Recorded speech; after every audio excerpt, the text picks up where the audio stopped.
할렐루야. 잘 지내셨습니까? 우리 함께 인사 나누시겠습니다. 코로나 시대에도 하나님은 일하십니다.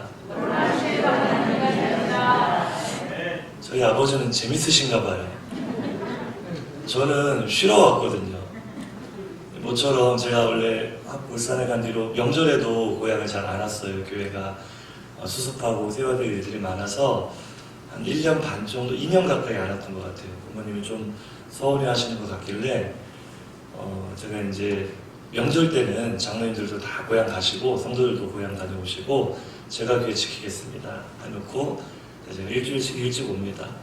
그래서 오니까 오자마자 또 설교를 하라고 하시는데 목사에게는 설교가 노동이잖아요. 쉬러 온 사람에게 노동을 시키시는 아버지.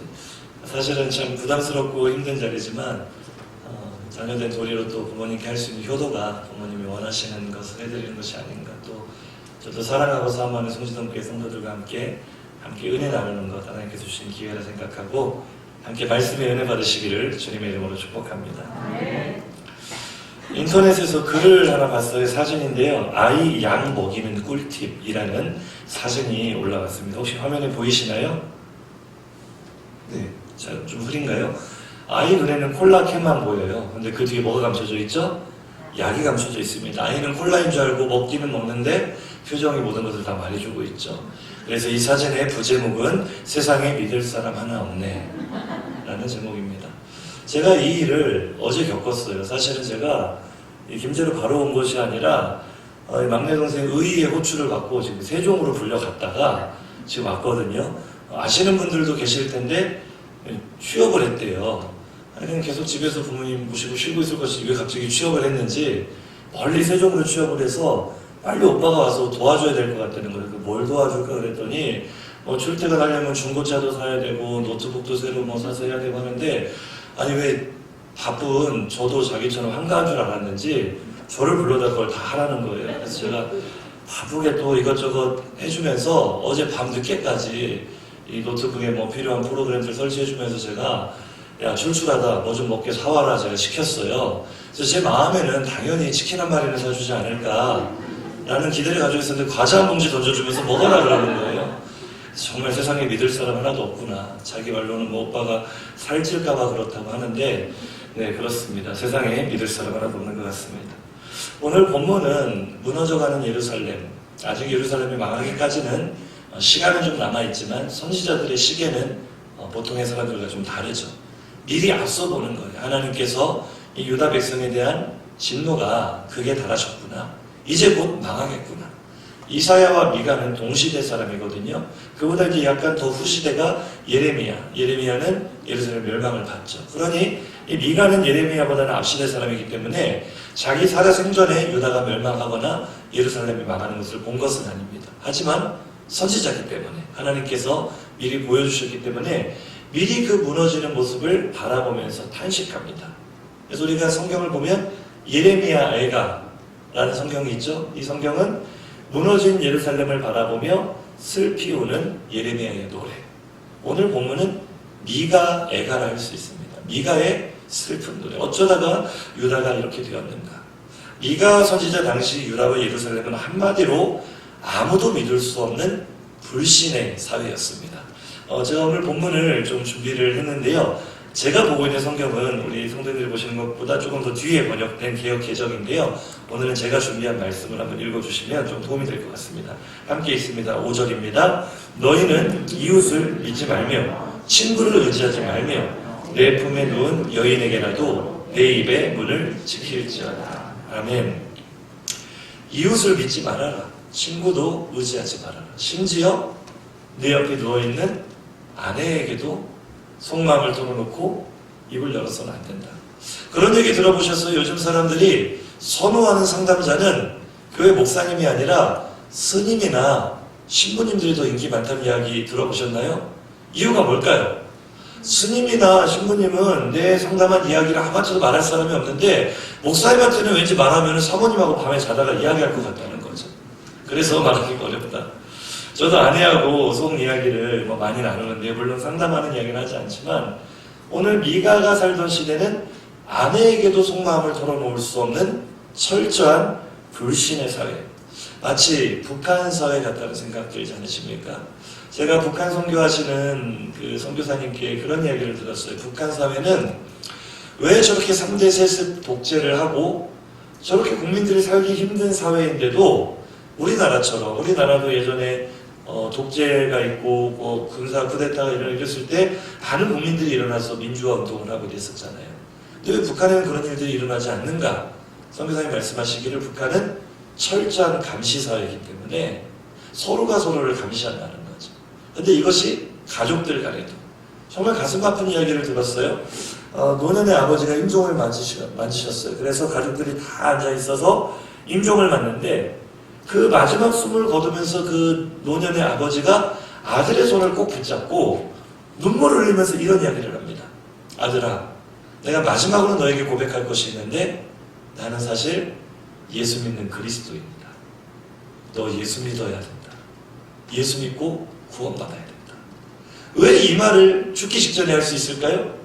살아생전에 자기 아들에게 전도를 하면은, 살아생전에 내 아들에게 예수 믿으라고 전도를 하면은 수용소에 끌려가는 거예요. 가족조차도 믿을 수 없는 불신의 사회.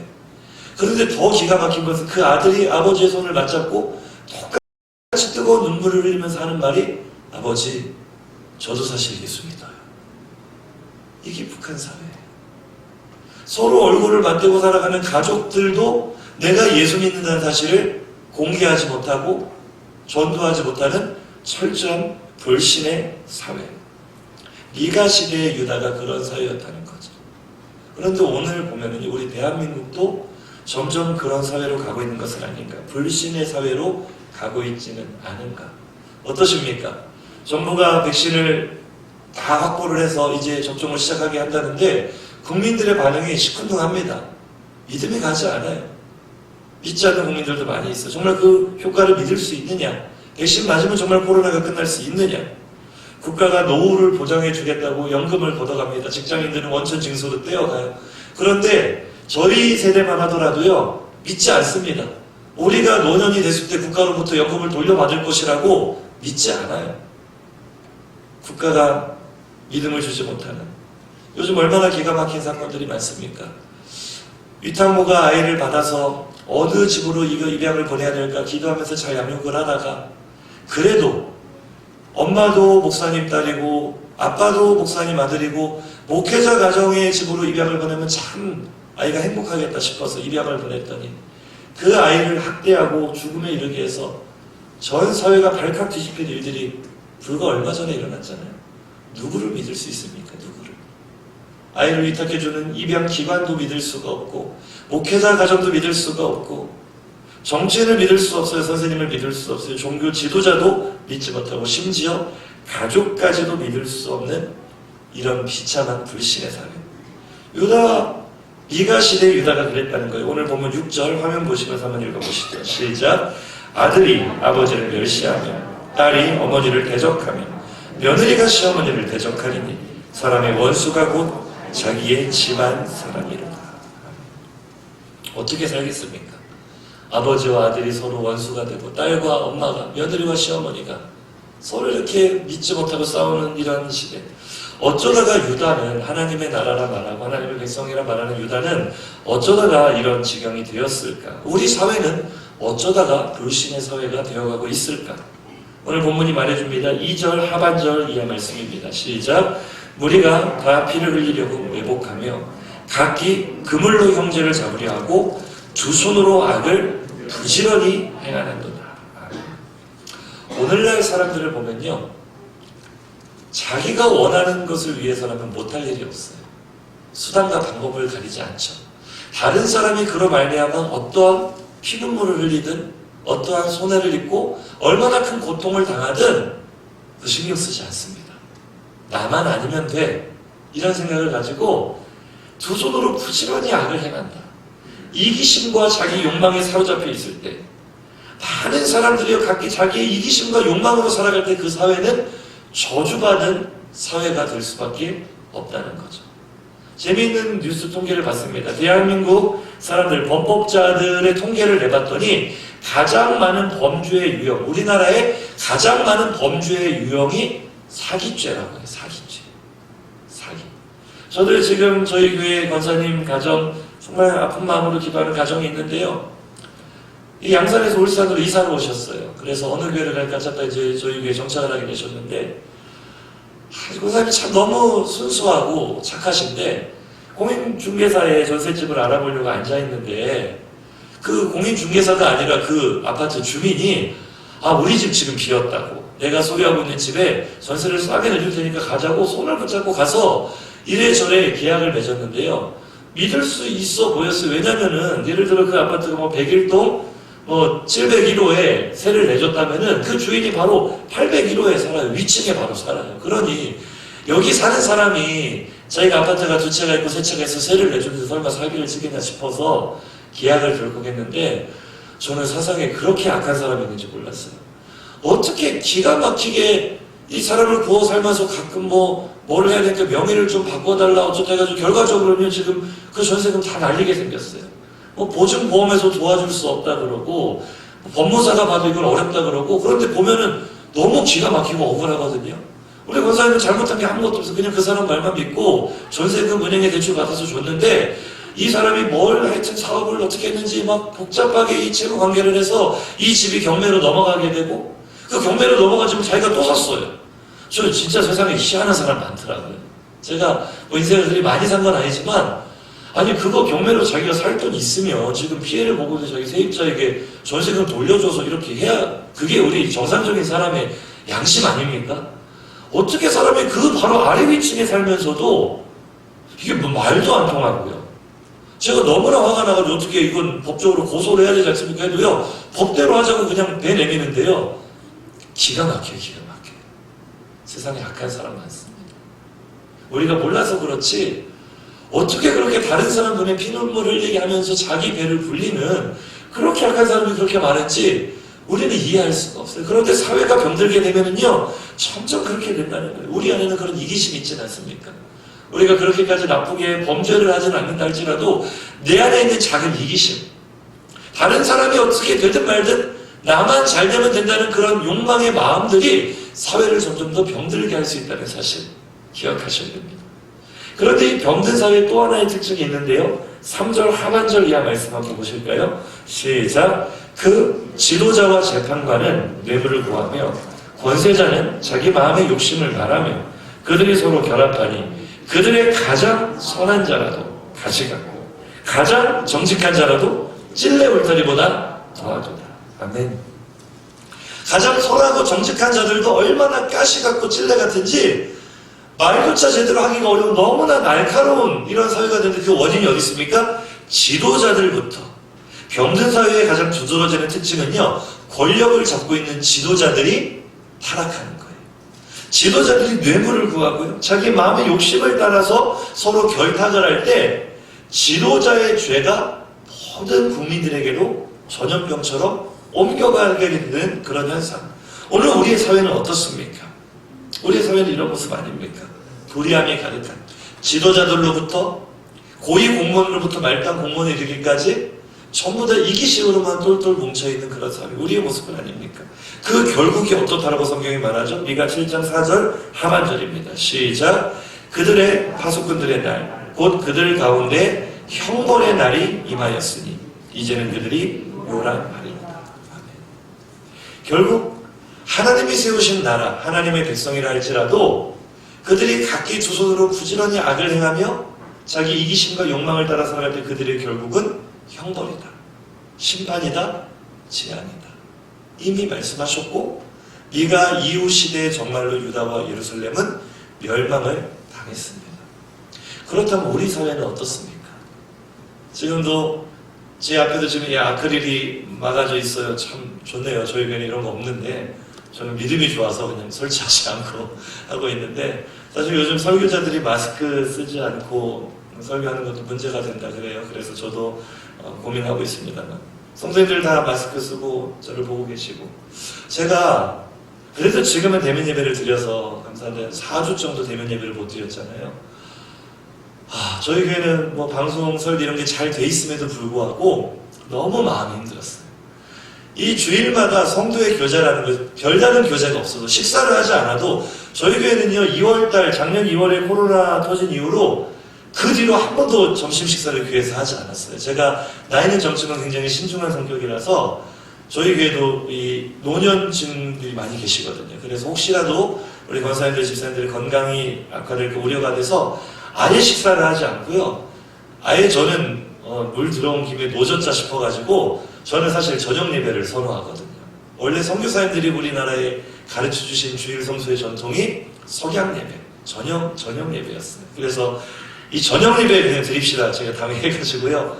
오후 예배를 저녁으로 밀어놓고 집에 가셔서 오전 예배 마치고 집에 가서 식사하시고 저녁 예배 다시 나오세요. 이렇게 저희는 바꿨거든요. 그런데도요. 식사는 하지 않았지만 예배 드리고 제가 마치고 축도 마치고 문 앞에서 성도님들 악수하고 어떻게 지내셨어요? 잘 지내셨어요? 그 시간이 꽤 걸리거든요. 그래도 그게 참 중요하더라고요. 이 교제가 없으니까 4주를 그렇게 예배를 드리는데 저희는 이제 예배를 돕기 위한 이 청년들 방송팀 찬양팀 하면은 20명이 꽉 차가지고 대표 기도하시는 장로님만 오시라 그랬어요. 딱 20명 채워가지고 나머지는 이제 이 청년들 중심으로 예배를 섬김을 하는 거예요. 그런데도 그래도 청년들이 앉아서 아멘하면 뜨겁게 하고 하니까 예배 분위기는 나는 것 같은데 예배 마치고 나면 마음이 그렇게 허전할 수가 없어요. 주일이 주일 같지가 않고 어떻게 이렇게 살 수 있는가? 너무 괴로웠거든요. 그래서 지금은 대면 예배를 드릴 수 있어서 감사한 일이기는 한데 사실은요 이 앞에 한번 서보시면은요 무서워요. 뭐가 무섭냐? 성도들이요 화가 나 있는 것 같아요. 재밌는 얘기를 해도 웃지를 않고 감동적인 얘기를 해도 감동을 받지 않고 여기 지금 송진동 교회가 그렇다는 것이 아니라 은혜 없는 교회 가서 저도 다른 교회 가서 이제 강사를 할 때도 있고 요즘은 잘 안 나가지만 부흥회나 선신 예배 인도할 때가 있는데 꼭 싸우자는 식으로 팔짱 끼고 목사를 찌려보고 있어요. 그래도 우리가 마스크를 쓰지 않을 때는 재밌는 얘기를 하면은 시간이 지나면 얼굴 표정도 밝아지고 또 성령께서 은혜 부어주시면은 분위기가 이렇게 표정을 통해 드러나거든요. 요즘은 성도들이 표정을 볼 수가 없어요. 지금 마스크를 쓰고 계시니까 지금 입으로 욕을 하고 계시는지 눈을 감고 죽고 계시는지 참 너무나 답답해요. 코로나 바이러스 이것이 우연이라고 생각하십니까? 이게 사고라고 생각하십니까?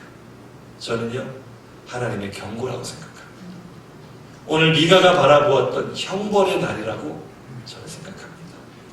제가 사실은 간대상에서 정치적인 얘기 하는 거 별로 좋아하지 않고요. 오늘도 하지는 않겠지만 코로나 초창기 때 제가 문재인 정권을 굉장히 비판을 많이 했어요. 많이 한 건 아니고 한번 세게 비판을 했어요.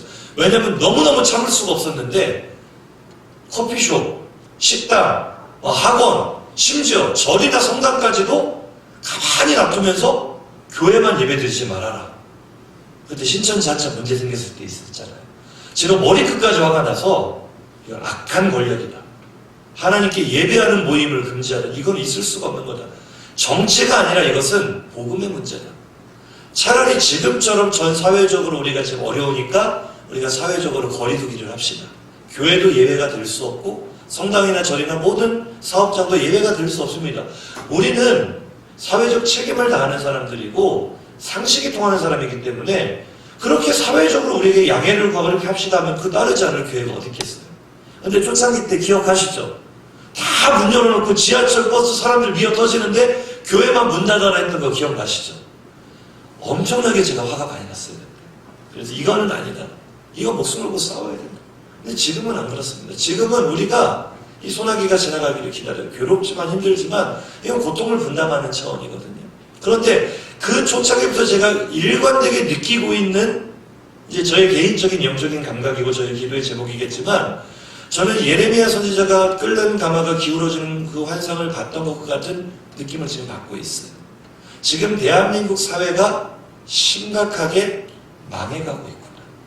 지금 대한민국 사회가 밑뿌리부터 썩어서 큰 거목이 쓰러져 가고 있구나. 저는 굉장한 영적인 위기를 느끼고 있고요. 이 코로나가 끝난다고 해서 끝이 아니라고 생각합니다. 이제 우리에게 위기의 시대가 시작되었다는 느낌을 받고 있어요. 저는 청소년 사역을 오랫동안 했던 또 청소년 강사잖아요. 지금 수련회 다 못하고 있죠. 보통 문제가 아니에요. 저희 교회도 지난주까지 영상 수련을 했거든요. 중고등부 청년부. 이게 아무리 기도를 준비하고 한다고 하지만 우리 송지동교회는 또 수련회의 맛을 누구보다도 잘 아는 교회잖아요. 수련회를 드릴 수 없다는 것은 다음 세대의 영적인 분위기에 심각한 문제가 생긴 거예요. 그래도 아이들이 하나님을 뜨겁게 체험하고 그들의 인생의 터닝포인트가 될 수 있는 기회가 그래도 이 수련회가 굉장히 중요한 1년에 2차례밖에 없는 생명 같은 기회인데 우리 지금 그것을 다 빼앗기고 있어요. 수련회만 문제입니까? 교회마다 지금 예배조차 드리지 못하는데요. 송지동 교회는 잘하고 계실 줄로 믿습니다만 저희 교회도요, 제가 충격받았어요. 비대면 예배 드리면서 제가 수요 예배 때 한번 저희 전사님이 이제 찬양 인도하는데 제가 일부러 그날은 영상 예배로 찬양을 드리고 좀 늦게 올라왔어요. 우리 성도들이 어떻게 영상 예배를 드리나 보려고. 충격을 받았어요. 너무나 충격을 받았어요. 유튜브로 실시간 예배가 중계가 되는데 거기 접속해 있는 우리 성도들 숫자가 평상시 수요 예배 나오는 숫자의 3분의 1도 안 돼요. 너무나 충격을 받아서 제가 그날 말씀을 전하기 앞서서 막 화가 나더라고요. 광고 잠깐 말씀 읽어놓고 교회 소식 알려드리면서 제가 화를 냈어요. 코로나가 예배를 안 드려도 되는 면죄부입니까? 우리가 영상으로밖에 예배를 드릴 수 없는 상황이라면 내가 지금 직장에 있든 집에 있든 차 안에 있든 그거는 들어가서 드려야 될 거 아니야, 예배를. 이게요, 지금 성도님들 어떻게 받아들이십니까? 코로나가요, 좋은 핑계거리예요, 좋은 핑계거리. 예배 안 드려도 되는 좋은 핑계거리가 됐고, 제가 너무나 어처구니 없는 일들이 많아서 성탄절 또 송구영신 예배 이때 딱 예배 못 드리게 했잖아요, 정부가. 저는 그래도 수십 년 신앙생활 하신 분들이라면 시키지 않아도 누가 이렇게 말하지 않아도 그때는 못 들었다 할지라도 온라인으로 예물을 드릴 수도 있는 거고 그 지나고 나서 와서도 드릴 수 있는 거고 너무 충격적이에요. 자세한 이야기는 하지 않겠습니다. 너무 저희 교회 흉포로가 같아서. 어떻게 예수를 이렇게 믿을 수가 있는가? 잘 생각하셔야 돼요. 우리 개인적으로는요, 이 코로나가요, 내 신앙의 현재 상태를 그대로 드러내주는 또 하나의 기회가 될 줄로 믿으시기 바랍니다. 코로나 때문에 내 마음이 느슨해지잖아요? 어차피 뭐 대면 예배 못 드리는데 오늘 뭐 집에서 영상 예배 드리지 뭐. 저도 제가 성지순례 다녀와서 2주 동안 자가격리 됐어요. 그때 이스라엘에 코로나가 터졌거든요. 요르단으로 갔다가 이스라엘 돌아가지도 못하고 하여튼 좀 힘들었는데 저도 2주 동안 제가 집에서 예배를 드려야 됐어요. 안 돼요. 마음부터가요, 옷차림부터가요, 이게 목사인데도 너무나 하나님 앞에 부끄러웠어요. 안 되더라고요. 우리의 지금 영적인 문제가 너무나 심각합니다. 다 무너져가고 있습니다. 저는요, 처음에는 이건 정부가 잘못하고 있다. 이거는 대책을 잘못하고 세우고 있는 거다. 자꾸만 원인을요, 지도자들에게 제가 타겟을 행했는데요. 하나님께서 제 안에 어느 날 그 마음을 주셨어요. 잠언 16장 4절입니다. 시작. 여호와께서, 다시 시작. 여호와께서 온갖 것을 그 쓰임에 적당하게 지으셨느니 악인도 악한 날에 적당하게 하셨느니라. 아멘. 저는 사실 아무리 백방으로 생각해봐도 지금 정부 여당이 잘하고 있다는 생각 한치도 들지 않습니다.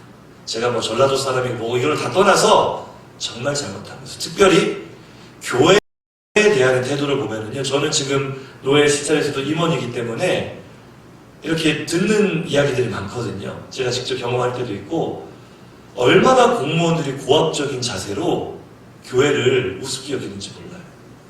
저는요, 현 정권 들어서 이 정부는 정말 예수 믿는 우리의 신앙과 교회를 아주 우습게 하는 악한 권력이다라고 규정을 합니다. 다른 거 다 떠나서 저는 정치적인 거 잘 몰라요. 뭘 잘하냐 못하냐, 좌파냐 우파냐 그런 거 관심도 없어요. 우리는 예수파입니다. 아멘이십니까? 우리는 성경이 말씀하면 그것이 옳은 것이고요, 성경이 틀렸다면 틀린 거예요. 내가 어떤 정당을 지지하건 내 정치 성향이 어떻건 말씀보다 앞설 수 있는 것은 없습니다. 성경이 동성애가 죄라고 하면은요, 그건 죄예요. 아멘이십니까? 내가 지지하는 정당이 동성애를 차별금지법을 통과시키려고 하면은요, 그거는요, 두 팔 걷어붙이고 막아야 되는 거예요. 아멘이십니까? 무엇으로도 정당화 될 수가 없어요. 하나님의 말씀보다 우선되는 가치는 없습니다. 근데 오늘날 지금 대한민국 사회가 제가 병들었다고 보는 거는요, 교회들도 중심이 없어요. 지금 심지어 일부 교단 가운데는 차별금지법을 찬성하는 교단도 있는 거 아십니까? 말도 안 되는 거예요. 말도 안 돼요. 지금 이 나라가 어디로 가고 있어요? 저는요, 그래서 너무나 마음이 괴로웠는데 방금 읽었던 이 말씀이에요. 하나님은 악인도 악한 날에 적당하게 하시는 분이다. 혹 우리가 살고 있는 이 시대가, 우리가 선출한 어떤 지도자들이 잘못된 사람들이다, 악한 사람들이다, 그들이 교회를 핍박한다 할지라도 그것을 누가 허락하셨어요? 하나님께서 허락하지 아니하시면 공중에 새 한 마리도 땅에 떨어지지 않는 줄로 믿습니다. 제가 이 말씀을 제게 주신 날부터 겸손하게 무릎을 꿇고 하나님께 묻기 시작했어요. 하나님, 왜 우리 대한민국이 이렇게 되었어요? 하나님, 왜 우리나라 이렇게, 우리나라는 전 세계가 문제지만 특별히 우리나라는 이 기독교가 핍박당하고 이 시대가 왜 왔어요? 물어봤을 때 하나님께서 그렇게 하셨다는 거예요. 하나님께서 그것을 허용하고 계시다는 거예요. 지금 우리가 정부 여당을 향해서 잘못하고 있다 비판할 때가 아니라 지금 하나님의 마음을 볼 수 있는 눈이 열리기를 주님의 이름으로 축복합니다. 지도자들 탓한다고 해서 문제가 해결되는 게 아니고요. 왜 우리 교회들을 무시하느냐? 우리가 한번 실력 행사를 해볼까? 우리가 한번 힘을 보여줘볼까? 이게 아니고요. 왜 하나님은 오늘날 이 시대 한국교회 가운데 이런 치욕스럽고 수치스러운 핍박당하는 일들을 허락하시는가? 네가 선지자가 우리에게 보여주고 있어요. 지금 똑같이 네가 선지자 때의 일이 오늘 우리 시대에 일어나고 있거든요. 진짜 이유가 어디 있습니까? 오늘날 교회가 이렇게 무시당하고 기독교 신앙이 위기를 맞이하게 되고 이 코로나를 핑계 삼아서 이 교회들을 못 살도록 흔들고 있는 이런 일들, 사회는 불신의 사회로 가고 있는 이 일들 왜 생겼습니까? 근본적인 원인, 제일 중요한 말씀이 오늘 본문 1절입니다. 미가 7장 1절 큰 손을 읽어보겠습니다. 시작. 지하기로다 나여 나는 여름 과일을 딴 후와 포도를 거둔 후 같아서 먹을 포도송이가 없으며 내 마음에 사모하는 처음 익은 무화과가 없도다. 아멘. 이게 근본 원인이에요. 아직 무슨 말씀인지 잘 모르시겠죠? 자, 상식적으로 접근해 보겠습니다. 여름 과일을 딴 후와 포도를 거둔 후 같아서, 자, 지금 추수를 싹 끝냈어요. 거선 농가가 과일을 싹 땄어요. 그러면 나무에 열매가 남아 있어야 되겠어요? 안 남아 있어야 되겠어요? 안 남아 있는 게 정상이죠. 이게 우리의 상식입니다. 그런데요, 유다라는 나라는요, 하나님의 백성은요, 남아 있어야 돼요. 남아 있어야 돼요. 레위기 19장 9절에서 10절입니다. 시작. 너희가 너희의 땅에서 곡식을 거둘 때 너는 반 모퉁이까지 다 거두지 말고 내 떨어진 이삭도 줍지 말며 내 포도원의 열매를 다 따지 말며 내 포도원에 떨어진 열매도 줍지 말고 가난한 사람과 거류민을 위하여 버려두라. 나는 너희의 하나님 여호와이니라. 아멘. 우리가 율법을 보통 굉장히 우리를 힘들게 하는 법이다라고 생각하는데 레위기를 가만히 묵상하시다 보면 하나님의 사랑이 느껴져요. 하나님의 율법은요, 철저하게 약자를 향해 흘러간 하나님의 긍휼. 이걸 구약의 용어를 헤세드, 인애, 하나님의 인애하심이라고 표현을 하거든요. 하나님은 얼마나 세밀하게 당시 사회의 가장 취약계층에 있었던 고아와 과부들, 가난한 사람들을 생각하시느냐? 우리의 상식에 반하는 명령을 하세요. 추수할 때 다 거두지 마. 남겨놔. 일부를 남겨놔라. 왜요? 그게 남아 있어야 가난한 사람들이 그거 먹고 살 수 있으니까. 너는 너 혼자만 배불리는 인생 살지 말고 너를 통하여 다른 사람이 복받는 인생을 살아라. 이것이 하나님께서 아브라함에게 주신, 또 우리에게 주신 비전인 줄로 믿으시기 바랍니다. 아브라함은 강대한 나라가 되고 우리는 자꾸 이것만 아멘해요. 내가 복받고 싶어요. 하나님 나에게 복 주세요. 나 잘 되게 해주세요. 우리 자녀들 대학 잘 가게 해주세요. 그게 목적이 아니고요. 그거는 당연히 하나님께서 우리에게 주시는 복인 줄로 믿습니다. 강대한 나라를 만들어주신 이유가 뭐예요? 아브라함은 강대한 나라가 되고 천하 만민은 그로 말미암아 복을 받게 될 것이 아니냐. 아멘. 하나님께서 우리를 천에 하나 만에 하나 뽑으셔서 예수 믿게 하신 이유가 어디 있어요? 이곳에 교회를 세우신 이유가 어디 있어요? 우리만 잘 되게 하시는 것이 아니라 우리가 이 땅에 살아가는 사명은요, 나를 통해 다른 사람이 복을 받아야 되는 것이에요. 아멘이십니까? 우리가 이거 생각을 안 하고 살아요. 믿는다 말하는 사람들이 세상 사람과 똑같이 나 잘 되려고 살아요. 나 성공하려고 살고 내가 더 많은 것을 가지려고 살고 여기서부터 문제가 생기는 거예요. 남아있는 마지막 포도송이가 의미하는 것이 무엇인지 아십니까? 이곳에 하나님의 사랑이 있다는 뜻이에요. 아멘이십니까? 세상 사람들이 거두는 밭에는요, 남은 포도송이 없어요.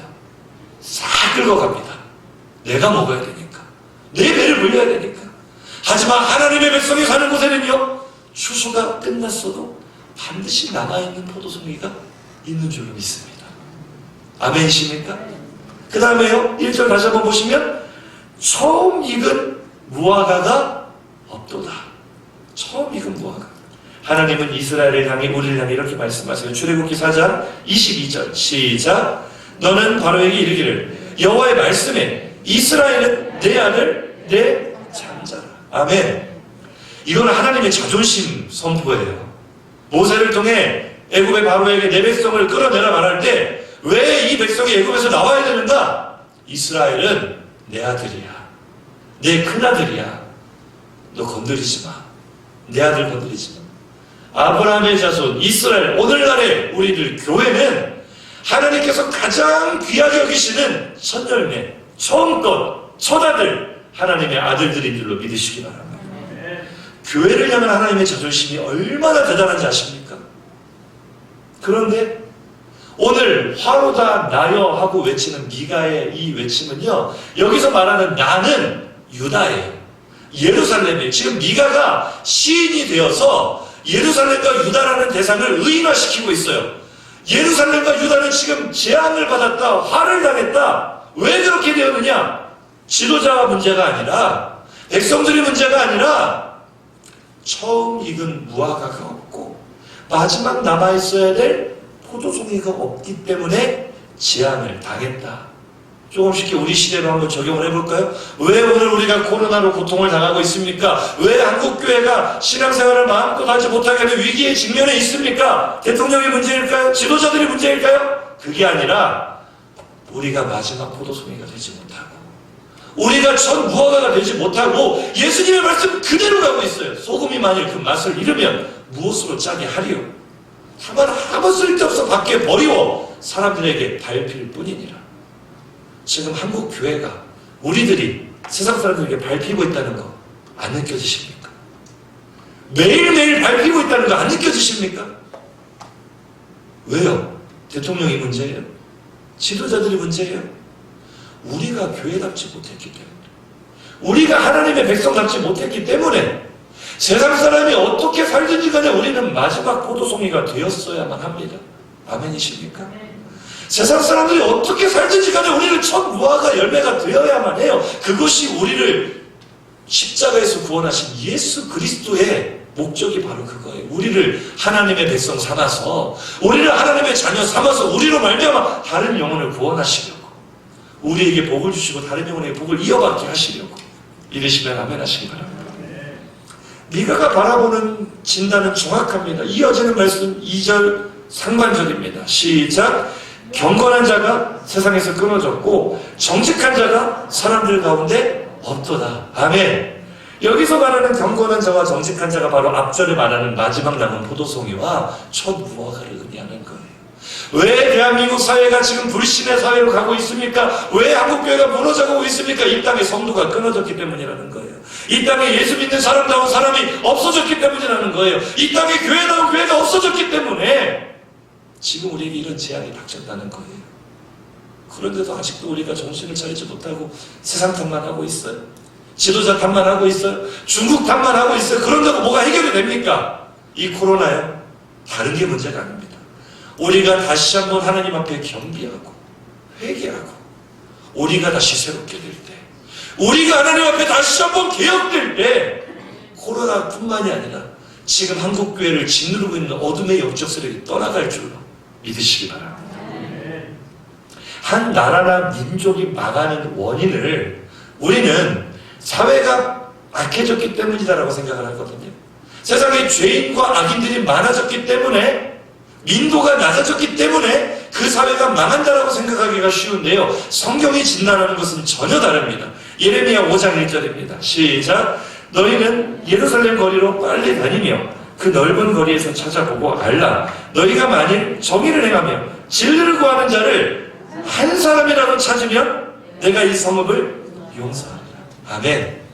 몇 사람이요? 몇 교회요? 하나님이 찾으시는 것은 많은 사람이에요. 너무나 비참하지만 이거를 그대로 보여주는 사건이 소돔과 고모라의 멸망이잖아요.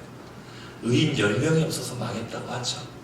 아브라함이 만약에 조금 더 하나님 5명만 있으면, 하나님 1명만 있으면 해도요, 하나님 용서하셨을 거예요.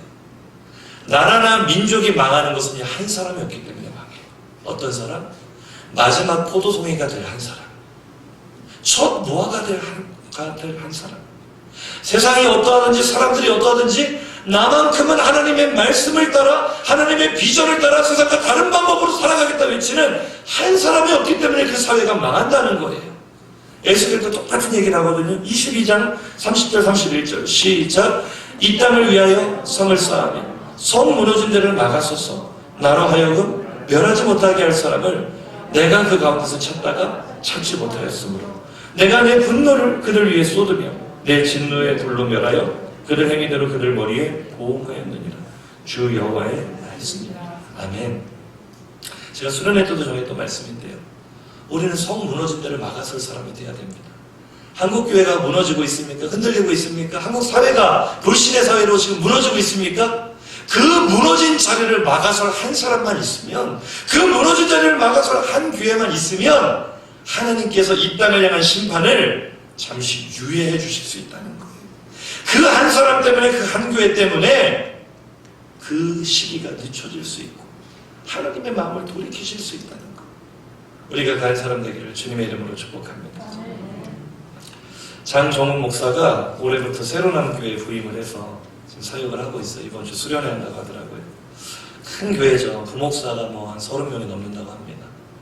처음에 거기 부임할 때 저한테 막 긴장이 된다고 이런 얘기를 많이 해요. 부목사님들도 많고 자기는 그 목사님들에 비해서 능력도 없는 것 같고 자기가 경쟁력이 없다, 자기는 아무것도 아니다, 이런 얘기를 많이 해서 제가 동생이니까 불러다가 그런 얘기를 했어요. 다른 거 잘하려고 하지 말고, 다른 걸로 인정받으려고 하지 말고 우리는 정면승부다. 새로남교회 담임 목사님이신 오정호 목사님이 공교롭게도 저 신대원 다닐 때 2번이나 저희 교수님이셨거든요. 제가 목회학도 그분에게 배웠고 목회윤리도 그분에게 배웠는데, 사람들은 겉으로 보이는 화려함을 보고 이 교회는 이럴 거야, 저 교회는 저럴 거야 라고 생각을 하는데, 제가 가까이서 배웠던 큰 교회 목사님들은요, 의외로 굉장히 보수적이고 굉장히 전통적이고 굉장히 본질을 추구하신 걸 알 수 있었어요. 제가 신대원 때 2학기나 그 수업을 들으면서 아직까지도 기억나는 것 중에 하나는, 전도사님들 지금 굉장히 사례도 적고 형편이 힘들겠지만 헌금생활 똑바로 하십시오. 다른 사람은 다 몰라도 하나님과 담임 목사는 알고 있습니다. 그분이 늘 지론이 그거였어요. 저도 동사에서 똑같이 알려줬어요. 전도사님들 아무리 힘들어도 기도생활, 예배생활 똑바로 하십시오. 다른 성도들은 다 몰라도 하나님을 알고 계십니다. 본질로 돌아가는 것이 이 코로나 시대의 유일한 해법인 줄로 믿으시기 바랍니다. 저는 송지동교회 제가 한 2주, 3주 전에 저희 교회 오전 설교하면서 송지동교회 소개하고 또 자랑을 했거든요. 저는요, 어디 가서 항상 꼭 송지동교회를 자랑을 합니다. 알아주시기 바랍니다. 저는 이 송지동교회 가장 감사했던 게 저희 아버지지만 우리 김대생 장로님도 계시고, 제가 어렸을 때부터 이 개혁주의의 전통에 입각한 무엇이 가장 성경적으로 옳은가, 이 고민을 아주 어린 시절부터 많이 하도록 해주셨어요. 그것이 오늘의 저를 있게 했다고 저는 생각을 합니다. 저도 큰 교회에서 부교육자 생활을 했지만 저도 부목사님이 14명이 있었거든요. 5년을 있었는데 5년 동안 막내였어요. 근데 제가 지금 제일 먼저 담임 목회를 시작을 했잖아요. 저의 능력이 아닙니다. 연출 이런 것도 전혀 없어요. 제가 태어나서 한 번도 가보지도 않은 울산에서 담임 목회할지 누가 알았겠어요. 그런데 하나님께서 은혜를 베푸셨는데 다른 이유 하나도 없어요. 저는 청소년들 붙들고 늘 예수 십자가, 바른 예배, 주일 성수 그것만 주장했거든요. 저 뭐 기술도 없어요. 뭐 아는 것도 없고 어떻게 보면 무식할 정도로 배운 그대로 주일 성수. 근데 제가 설교를 준비하면서 제가 그런 얘기를 했어요. 송지동 교회 비록 시골 교회지만, 비록 작은 교회지만 이 교회에서 목회자들이 지금 많이 배출되고 계속 배출되고 있다 이런 얘기를 했는데 가만히 생각해 보니까요. 이 시골 교회에서 배출된 목사님들이 다 저마다 한가닥 하고 계시더라고요. 별로 인정을 안 하시는지 아멘 안 하시는 말을 받고 해서 저만 빼고 다 한가닥 하고 계시더라고요. 다 우리나라에서 이름만 대면 알만한 굵직굵직한 교회에서 귀한 사역을 감당하는데 저는 그거를 봤어요. 저도 처음에 도시교회에서 사역을 시작할 때 두려움이 너무나 많았어요. 내가 이 시골에서 뭐 아는 게 뭐가 있겠어요. 경험한 게 뭐가 있겠어요. 참 두려움이 있어서 아는 대로만 했거든요. 말씀 중심으로 배운 대로만. 그런데 그게 먹히더라고요. 안 될 줄 알았는데 아멘은 안 하셔도 저는 하겠습니다. 가는 곳마다 먹히더라고요. 가는 곳마다 하나님께서 부흥의 열매를 주시고요. 가는 곳마다 하나님께서 사랑받게 하시고요. 제가 계산하고 움직이고 하지 않아도 하나님께서 길도 열어주심을 저는 느꼈습니다. 지금도 우리 송신호교회에서 배출된 수많은 목사님들이 계시지만 하나님께서 그 앞길을 열어주실 거라고 저는 확신합니다. 왜냐하면 이 코로나 시대에 정말 필요한 사람들은요, 본질에 목숨 거는 사람이에요. 다른 것 바라보는 것이 하나님, 내가 마지막 포도송이가 되겠습니다. 내가 첫 무화과나무가 되겠습니다. 내가 그 한 사람 되겠습니다. 내가 무너져가는 한국교회, 한국사회를 막아서겠습니다.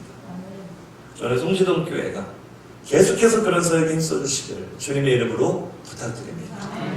저에게 자부심이고 저에게 고향이고 저의 믿음의 뿌리가 이곳에 있고 저는 어디에 가서도 이곳에서 배운 대로 당당하게 하나님의 나라를 선포하고 있고 앞으로도 그렇게 할 것입니다.